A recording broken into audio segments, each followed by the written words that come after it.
La directora de Juventud y Deporte de la Diputación Foral de Vizcaya, Maitane Leizaola, ha presentado junto al alcalde de Basauri, Andoni Busquet, la teniente de alcalde de Erandio, Itziar Cova, y el concejal de Cultura de Leioa, Jon Lazcano, las novedades de la presente edición del Encuentro Internacional de Músicos Callejeros Musicale, que se celebrarán los días 14, 15 y 16 de septiembre y que llenará de ambiente las calles de las citadas localidades.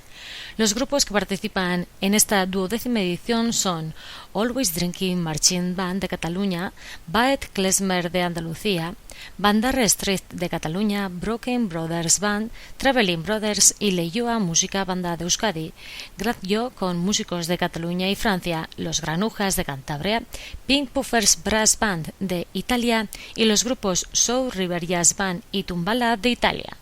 La directora de Juventud y Deporte ha destacado la calidad de las bandas que participan en el evento, además de la importancia del festival desde el punto de vista cultural, artístico y social, que cuenta con la colaboración de diferentes instituciones en la organización del encuentro.